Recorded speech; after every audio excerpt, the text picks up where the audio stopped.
Shalom, grâce et paix à vous au nom de notre Seigneur Jésus-Christ. Bienvenue au laboratoire de Christ, le frère Raphaël, comme à l'accoutumée, à votre service. Et ce jour, je voudrais parler sur la foi. C'est quoi la foi? D'où vient-elle et qui en est l'auteur? Et je voudrais également donner les différentes interprétations de ce que notre Seigneur Jésus a vécu dans sa communication avec les autres. Et nous allons également voir comment marcher dans la foi, comment vivre la foi. Et prendre les exemples de ceux qui nous ont précédés, justement dans le livre d'Hébreux, le chapitre 11. Donc nous allons commencer par la définition de la foi. C'est quoi la foi? La Bible nous dit dans Romains chapitre 10, le verset 17 que la foi vient de ce qu'on entend. Et ce qu'on entend, la parole de Dieu. La foi vient de ce qu'on entend. Dans d'autres termes, la foi, c'est le moyen par lequel Dieu passe pour que nous soyons sauvés. Le moyen par lequel Dieu passe pour que nous faisions un autre ce qu'il a accompli pour nous par le sacrifice de Jésus à la croix. Maintenant, il y a différentes foi. Ça veut dire que je peux avoir la foi que demain, j'aurai assez de pain sur ma table. Je peux avoir la foi que je vais guérir. Je peux avoir la foi que j'aurai un bon emploi, que j'aurai un bon mariage. Et je peux avoir toutes ces choses-là, mais sans être sauvé. Maintenant, il y a la foi qui sauve. La foi qui te donne le salut, la vie éternelle. Donc, tout au long de ces vidéos concernant la foi, nous allons avoir ces différentes interprétations. Les différentes interprétations des histoires que nous allons lire. Maintenant, je voudrais commencer en parlant de la foi qui sauve. Ça veut dire que celui qui reçoit Jésus-Christ, celui qui doit entendre même, comprendre l'œuvre de Jésus-Christ à la croix, doit savoir ces choses-ci. Parce que la parole de Dieu dont il est question, que lorsque nous l'écoutons, c'est alors que nous sommes sauvés, quand nous acceptons bien évidemment, parce que la foi justement là, qui est cet instrument, nous permet d'accepter la parole que nous écoutons. Maintenant, est-ce que nous écoutons n'importe quelle parole?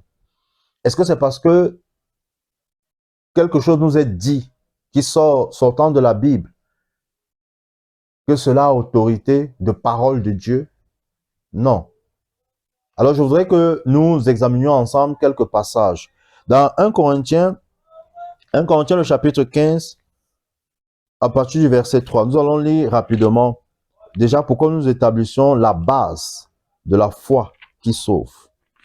C'est très important. 1 Corinthiens chapitre 15, à partir du verset 3. Ok, je vais lire. Je vous ai transmis comme un enseignement de première importance ce que j'avais moi-même reçu. Le Christ est mort pour nos péchés, conformément aux Écritures. Verset 4. Il a été mis au tombeau, il est ressuscité le troisième jour, comme l'avaient annoncé les Écritures. Il est apparu à Pierre, puis aux 12.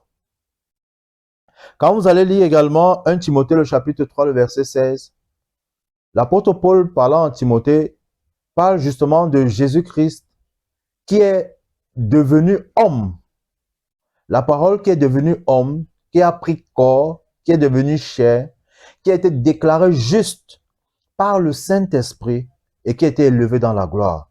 En d'autres termes, l'évangile qui sauve, c'est l'évangile qui parle de Jésus-Christ venu en tant qu'homme, qui est mort, qui a été enterré, qui est ressuscité qui est assis à la droite du Père.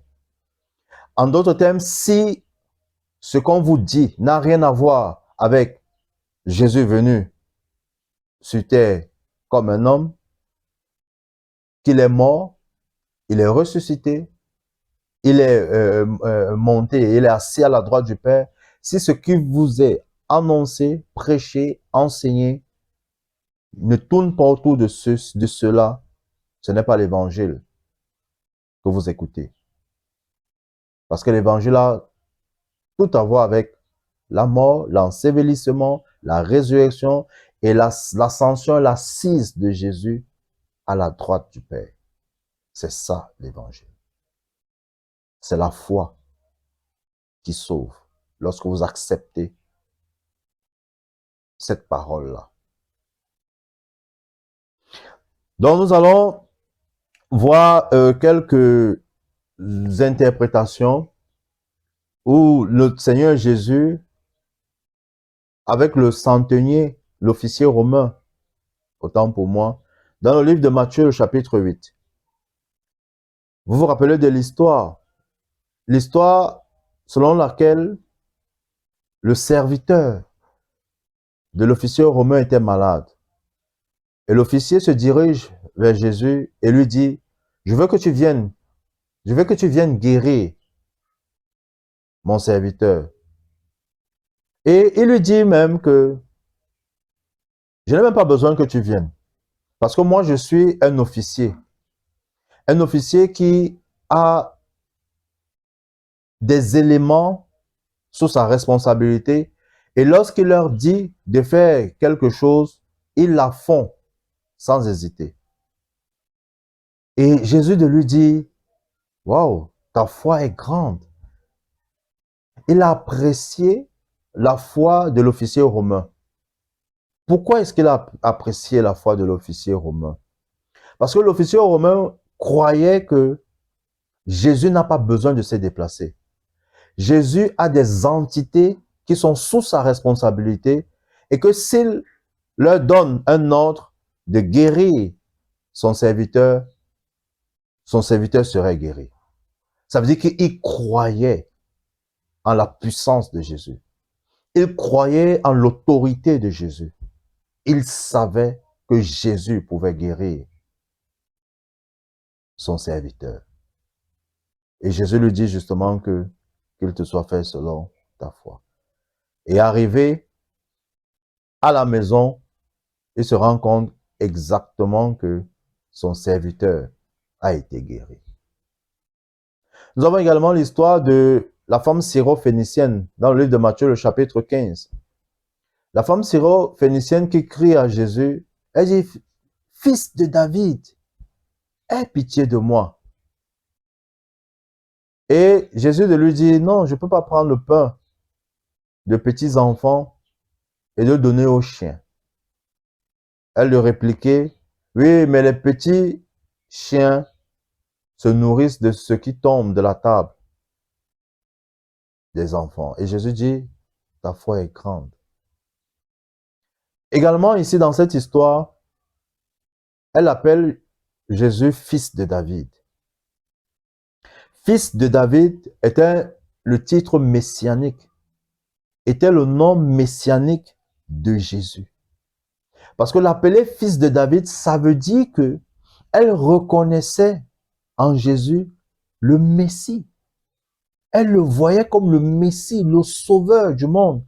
Parce que justement, Jésus venu en chair est issu de la postérité, la descendance de David. Et beaucoup de frères israélites, juifs,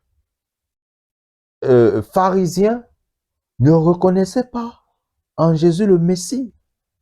Mais cette femme païenne, qui n'avait rien à voir avec le peuple de Dieu, a reconnu en Jésus le Messie.